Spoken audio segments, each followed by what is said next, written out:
তোমাদের আজকে ব্ল্যাকবোর্ডে লিখে রেখেছি আমি যে জিনিসটা, সেটা হচ্ছে ইলেকট্রোকেমিস্ট্রি। আর ইলেকট্রোকেমিস্ট্রি একটা অধ্যায়। এখন নামের সঙ্গে এখানে একটা কথা আছে, ইলেকট্রো। ইলেকট্রো কথাটা আসছে ইলেকট্রন থেকে। তাহলে এই ইলেকট্রন যেখানে চলাচল করতে পারে, যেমন আমরা কোনো রাস্তা দিয়ে যখন চলাচল করি, কতগুলো রাস্তা খুবই ভালো, কতগুলো রাস্তা চলাচল করতে গিয়ে আমরা একটু আটকে যাই মাঝে মাঝে, আর কতগুলো এমন রাস্তা আছে যেগুলোতে চলাচল করা যায় না। এই যে চলাচলের যে মাধ্যমটা, এই মাধ্যমটাই হচ্ছে পরিবাহী। তো পরিবাহী, তাহলে পরিবাহীর উপর দিয়ে ইলেকট্রন চলাচল করবে। তাহলে ইলেকট্রন চলাচল করলে সেখানে আবার কেন ব্যাপারটা, ইলেকট্রন চলাচল করুক বা না করুক, এটার সঙ্গে আবার কি সম্পর্কিত এই জন্য যে বিদ্যুৎ বা তড়িৎ যখন আলোচনা করা হয়েছে, তখন কিন্তু বলা হচ্ছে দ্য ইলেকট্রিসিটি ইজ নাথিং, মানে বিদ্যুৎ কিছু না। তাহলে কি, it is the flow of electron, অর্থাৎ ইলেকট্রনের প্রবাহ বা ইলেকট্রনের স্রোত, এটাকে বলা হচ্ছে বিদ্যুৎ। তাহলে এই ইলেকট্রনের প্রবাহ কোনখানে ভালোভাবে প্রবাহিত হতে পারবে, কোনোখানে মাঝে মাঝে ধাক্কা পাবে, কোনোখানে একেবারে প্রবাহিত হতে পারবে না। এরকম কতগুলো বস্তু বা এই পরিবাহীগুলো, এই রাস্তাগুলো, তাদের কৌশলের উপর ভিত্তি করে তিন ভাগে ভাগ করা হয়েছে। যেমন একটা হচ্ছে সুপরিবাহী, সুপার কন্ডাক্টর। সুপরিবাহী যেমন যতগুলো আয়নিক যৌগ আছে, যেমন সোডিয়াম ক্লোরাইড, দ্রবণ, গলিত, সালফিউরিক অ্যাসিড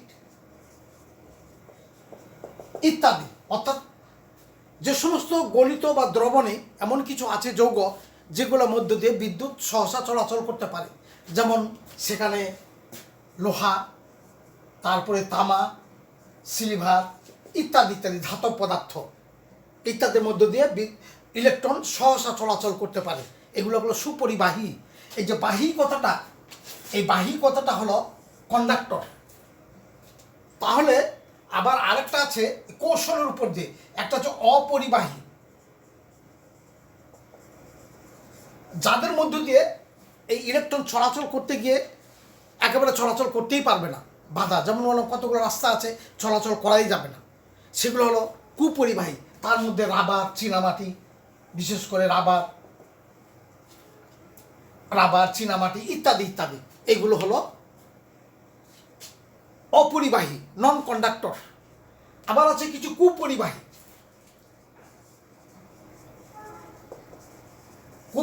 হলো যে ইলেকট্রন চলাচল করতে গিয়ে মাঝে মাঝে একটু বাধাগ্রস্ত হয়, মানে স্বাচ্ছন্দ্যভাবে চলাচল করতে পারে না, মানে electron can not be move freely, that is call কুপরিবাহী। যেমন হলো গ্রাফাইট,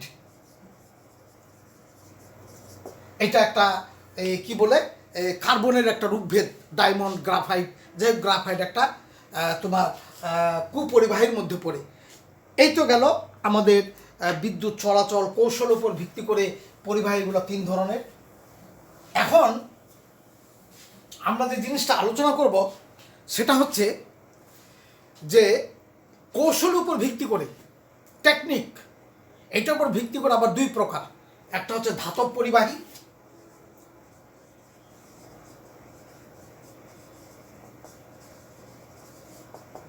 আর হচ্ছে তড়িৎ বিশ্লেষ্য পরিবাহী।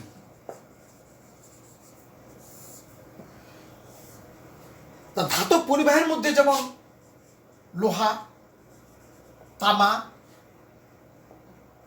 ধাতব পদার্থগুলো, এই ধাতব পরিবাহীতে বলা হচ্ছে যখন ইলেকট্রন প্রবাহ হয়, আমরা জানি পরমাণুর মডেলে যে নিউক্লিয়াসটা মাঝখানে থাকে, বা নিউক্লিয়াস বা প্রোটন মিলে নিউক্লিয়াস, এবং সেখানে নিউট্রন আছে, ইলেকট্রনগুলো বাইরে আবর্তনশীল সবসময়। তো যাই হোক, তো এখানে বলা হচ্ছে ধাতব পরিবাহীতে নিউক্লিয়াসের যে প্রোটন, সেটার কোনো পরিবর্তন হয় না। তাহলে কি হয়, পরমাণুর ইলেকট্রনগুলো পরমাণু থেকে পরমাণু প্রবাহিত হয় এবং সেখানে তাপমাত্রা বৃদ্ধি করলে এর পরিবহন ক্ষমতা আস্তে আস্তে কমে যায়। দুটি পয়েন্ট। 3 নম্বর পয়েন্ট হলো, এখানে রাসায়নিক বিক্রিয়া কোনো সংঘটিত হয় না। অর্থাৎ লোহার উপর দিয়ে তামার উপর দিয়ে বিদ্যুৎ প্রবাহিত করলে তামার কোনো ক্ষতি হয় না, তার উপর দিয়ে ইলেকট্রন স্রোত চলে যেতেই থাকে। লোহার উপর দিকে ঠিক একই কথা, তামার বা লোহার কোনো এখানে রাসায়নিক বিক্রিয়া সংঘটিত হয় না। শুধু নিউক্লিয়াসের মধ্যে প্রোটন থাকে আর পরমাণুর ইলেকট্রনগুলো পরমাণু থেকে পরমাণু প্রবাহিত হয়, সেটা হলো ধাতব পরিবাহী। সেখানে রাসায়নিক বিক্রিয়া সংঘটিত হয় না। তাপমাত্রা বৃদ্ধি করলে এর পরিবহন ক্ষমতা আস্তে আস্তে কমে যায়। এই 3টি পয়েন্ট পরিবাহী, এগুলো হলো ধাতব পরিবাহী। তার মধ্যে ধাতব দণ্ডগুলো লোহা, তামা, silver, zinc, tin, lead, P B, তারপর অ্যাসেন ইত্যাদি ইত্যাদি আছে। তারপরে এগুলো হলো ধাতব পরিবাহী। আর তড়িৎ বিশ্বস্ত পরিবাহীটা হলো যেখানে, যেমন সোডিয়াম ক্লোরাইড এই গলিত, তারপর সালফিউরিক অ্যাসিড দ্রবণ, হাইড্রোজেন ক্লোরাইড দ্রবণ, অর্থাৎ জলীয় দ্রবণ, অর্থাৎ আয়নিক যৌগগুলো যেখানে রাসায়নিক বিক্রিয়া সংঘটিত হবে, অর্থাৎ আয়নে বিভক্ত হয়ে যাবে, এগুলো হচ্ছে তড়িৎ বিশ্বস্ত পরিবাহী। তড়িৎ বিশ্বস্ত পরিবাহীর সবচেয়ে বড় ঘটনা হলো রাসায়নিক বিক্রিয়া সংঘটিত হবে এবং সেখানে তাপমাত্রা বৃদ্ধি করলে তার পরিবহন ক্ষমতা বৃদ্ধি পেয়ে যাবে। এবং এই তড়িৎ বিশ্বস্ত পরিবাহী আবার বেশ কয়েক প্রকার। যেমন আয়নিক যৌগগুলো গলিত অবস্থায় বা দ্রবণে দ্রুত বিদ্যুৎ পরিবহন করার ক্ষমতা রাখে, সেগুলো হলো তীব্র বা স্ট্রং ইলেকট্রোলাইট। আবার কতগুলো মৃদু আছে। মৃদু যেমন অর্গানিক অ্যাসিডগুলো, যেমন অ্যাসিটিক অ্যাসিড, অ্যামোনিয়াম হাইড্রোক্সাইড ইত্যাদি, এগুলো হলো মৃদু অর্থাৎ উইক ইলেকট্রোলাইট। তাহলে তড়িৎ বিশ্বস্ত পরিবাহী এবং ধাতব পরিবাহীর মধ্যে পার্থক্যটা বোঝা গেল। এখানে তাপমাত্রা বৃদ্ধি করলে এই পরিবহন ক্ষমতা বৃদ্ধি পায়, অর্থাৎ রাসায়নিক বিক্রিয়া সংঘটিত হবে এখানে। এবং এগুলো আবার দুই প্রকারের, যেগুলো কতগুলো তীব্র স্ট্রং ইলেকট্রোলাইট আর কতগুলো হচ্ছে উইক ইলেকট্রোলাইট। উইক ইলেকট্রোলাইটের মধ্যে পড়ে জৈব অ্যাসিডগুলো বা জৈব লবণগুলো ইত্যাদি। আর স্ট্রংয়ের মধ্যে পড়ে আয়নিক যৌগ গলিত এবং দ্রবণ জলীয় অবস্থায়। তো যাই হোক, এই গেল তড়িৎ বিশ্বস্ত পরিবাহীর মধ্যে ঘটনা। এখন আমরা চলে যাই যে এই যে পরিবাহী সম্পর্কে কথাবার্তাগুলো জানলাম, এটা রসায়ন শাস্ত্রে একটা গুরুত্বপূর্ণ ভূমিকা রাখে। বাস্তব জীবনে তার অনেক ব্যবহার। তো একটা যদি আমরা বর্তনী নিই, একটা পাত্র, একটা কাচের পাত্র নিলাম, ব্যাটারি নিলাম। ব্যাটারি দুটো প্রান্ত থাকে, পজিটিভ এবং নেগেটিভ, তোমরা জানো পজিটিভ নেগেটিভ প্রান্ত। এখন দুটো দণ্ড দিলাম,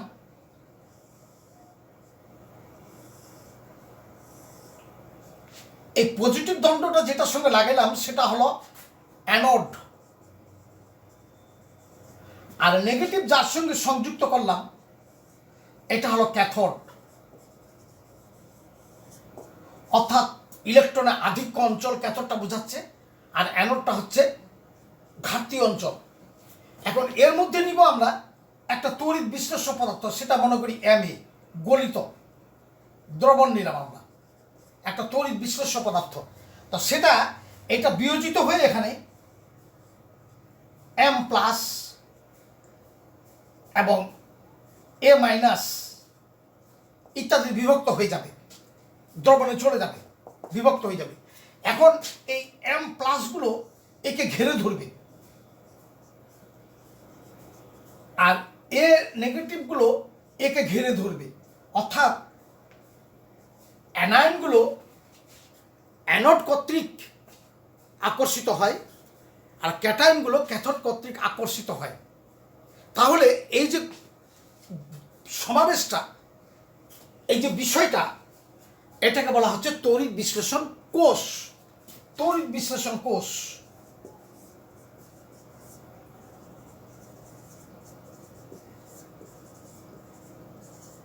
অর্থাৎ ইলেকট্রোলাইসিস। এই ইলেকট্রোলাইটিক সেল, এই ইলেকট্রোলাইটিক সেল বলতে কি বুঝবো আমরা, সংজ্ঞাটা এইভাবে, কি কি লাগবে? বর্তনী, একটা পাত্র লাগবে, দুটো দণ্ড যেগুলো বলা হয় তড়িৎদ্বার, ইলেকট্রন, এবং সেখানে তড়িৎ বিশ্লেষ্য পদার্থ, এবং বিদ্যুৎ সরবরাহের জন্য উৎস, সেটা ব্যাটারি বা অন্য কোনো বিদ্যুৎ সংযোগ। তাহলে ওই বিদ্যুৎ সংযোগের মধ্যে এখানে রাসায়নিক বিক্রিয়া সংগঠিত হবে। সংগঠিত হওয়ার পর, আয়নায়িত হওয়ার পর ধনাত্মকগুলো, ক্যাটায়নগুলো ক্যাথোড কর্তৃক আকর্ষিত হবে এবং অ্যানায়নগুলো অ্যানোড কর্তৃক আকর্ষিত হয়ে এখানে রাসায়নিক বিক্রিয়া সংগঠিত হইবে। যেটা ক্যাথোডে বিক্রিয়া হবে সেটা অ্যানোডে বিক্রিয়া, আর যেটা ক্যাথোডে বিক্রিয়া হবে সেটা ক্যাথোড বিক্রিয়া। অ্যানোডে যেহেতু ইলেকট্রনের ঘাটতি, সেখানে এগুলো ইলেকট্রনের যেহেতু ঘাটতি থাকে, ইলেকট্রন দিয়ে দিবে, অর্থাৎ এটা এরকম হয়ে যেতে পারে। তাহলে এখানে ইলেকট্রন ত্যাগ করতেছে, তাহলে জারণ হবে, অ্যানোডে জারণ হবে। ইলেকট্রন ত্যাগ করতেছে, অ্যানোডে জারণ হবে। আর ক্যাথোডে, এই যে ক্যাথোডে যেহেতু ঘাটতি অবস্থায় আসছে, ইলেকট্রন গ্রহণ করে এটা এই অবস্থা হয়ে যাবে। তাহলে ক্যাথোড অঞ্চলে বিজারণ হবে। তাহলে এখানে বিজারণ সংগঠিত হয় আর অ্যানোডে জারণ সংগঠিত হয়। এটা একটা গুরুত্বপূর্ণ জিনিস। তাহলে ইলেকট্রোলাইটিক সেল কাকে বলে? ক্যাথোড এবং অ্যানোডে কী রাসায়নিক বিক্রিয়া সংগঠিত হয়? আমরা ক্যাথোডে যেটা বিক্রিয়া হয় ক্যাথোড বিক্রিয়া, অ্যানোডে যেটা বিক্রিয়া সংগঠিত হয় অ্যানোড বিক্রিয়া। তাহলে অ্যানোডে সাধারণত জারণ বিক্রিয়া সংগঠিত হয় আর ক্যাথোডে বিজারণ বিক্রিয়া সংগঠিত হয়। কেননা ক্যাথোড অঞ্চলটা ইলেকট্রনের সমৃদ্ধ, নেগেটিভ অঞ্চল, সেখানে ঘাটতি অঞ্চলটা, ঘাটতি আয়নগুলো সেখানে চলে যায়, অর্থাৎ ক্যাটায়নগুলো সেখানে চলে যায়, সেখানে ইলেকট্রন ওখান থেকে নিয়ে নিবে। তাহলে ইলেকট্রন গ্রহণ করলে সেটা বিজারণ হবে। আবার অ্যানায়নগুলো যেহেতু ইলেকট্রনের সমৃদ্ধ, ওরা তারা ঘাটতি অঞ্চলের দিকে চলে যাবে, অর্থাৎ ধনাত্মকের দিকে চলে যাবে। ধনাত্মক দিকে যায়, সেখানে এর অভাবটাকে পূরণ করবে, অর্থাৎ ইলেকট্রন সেখানে ছেড়ে দিবে, ফলে জারণ হবে। তাহলে এভাবে কথাটা মনে রাখতে হবে যে ক্যাথোড আকৃষ্ট হবে ক্যাটায়ন, অ্যানোড আকর্ষণ করবে অ্যানায়ন। অ্যানায়নে বিক্রিয়া হয় জারণ, ইলেকট্রন সেখানে ত্যাগ হয়, আর ক্যাথোডে বিক্রিয়া হয় বিজারণ। এই গেল ইলেকট্রোলাইটিক সেলের বর্ণনা। ইলেকট্রোড কাকে বলে, একটা ইলেকট্রোলাইটিক সেলে কী কী দরকার। এখন এই ইলেকট্রোলাইটিক সেলের যে রাসায়নিক বিক্রিয়াগুলো, অর্থাৎ তড়িৎ বিশ্লেষণ, ইলেকট্রোলাইসিস, কয়েকটা নিয়ামকের উপর নির্ভর করে। প্রথম, তড়িৎ বিশ্লেষণের ঘনমাত্রা, কনসেন্ট্রেশন, 1। 2, ইলেকট্রোডের প্রকৃতি, তড়িৎদ্বারের প্রকৃতি, এর প্রকৃতি। আর 3 নম্বর হলো তাপমাত্রা। এইটা হলো ঘনমাত্রা, কনসেন্ট্রেশন। তাহলে তড়িৎ বিশ্লেষ্য পদার্থের ঘনমাত্রা, তড়িৎদ্বার এবং তাপমাত্রা, এদের উপর এই তড়িৎ বিশ্লেষণ নির্ভর করবে। এরপরে আমরা সোডিয়াম ক্লোরাইডের গলিত এবং দ্রবণের মধ্যে তড়িৎ বিশ্লেষণ করব। হাইড্রোক্লোরিক অ্যাসিডের পাতলা এবং ঘন দ্রবণের মধ্যে আমরা তড়িৎ বিশ্লেষণ করাবো। তারপরে কপার সালফেট দ্রবণে অ্যানোডগুলো পরিবর্তন, ওই তড়িৎদ্বারগুলো পরিবর্তন করে কীরকম রাসায়নিক বিক্রিয়া সংগঠিত হয় সে সম্পর্কে আমরা পরবর্তীতে তোমাদের সামনে আমি তুলে ধরব। তোমাদের আগেই বলে রাখি যে তড়িৎ বিশ্লেষণ বা তড়িৎ রসায়ন এই অধ্যায়টা আজকে শুরু হইল। আমি এর আগে পরিবেশ রসায়ন এবং জৈব রসায়ন ও পরিমাপ রসায়নের মধ্যে অনেকগুলো আলোচনা করেছি। এই আলোচনাগুলো তোমরা একটু সার্চ দিলেই বুঝতে পারবে, এবং সেগুলো আমার মনে হয় খুব সহজ এবং সাধারণ ভাষায় সেগুলো তোমাদের কোভিড-19 সংক্ষিপ্ত সিলেবাসের উপর দিয়ে আলোচনাগুলো করা হয়েছে। এবং তোমরা যদি এই আলোচনাগুলো দেখো, ভিডিওগুলো দেখো, আমার মনে হয় খুব উপকৃত হবে। আর যদি উপকৃত হও, যদি ভালো লাগে, তোমাদেরকে বিশেষ করে আমার আহ্বান থাকলো বা অনুরোধ থাকলো, তোমরা আমার এই চ্যানেলটিকে সাবস্ক্রাইব করে প্রতিদিনের ভিডিওগুলো তোমরা আগে ভাগে পাবে। আর লাইক দিও, কমেন্ট করিও। আরও যদি তোমাদের কোনো জানার ইচ্ছা থাকে, সেখানে কমেন্ট বক্সে আসলে আমি আরও সেগুলো মডিফাই করার চেষ্টা করব। আমি এই ভিডিওগুলোর পাশাপাশি তোমাদের এমসিকিউ, প্রতিদিনের এমসিকিউ আর এই আলোচনা দুটো পাশাপাশিভাবে চলবে।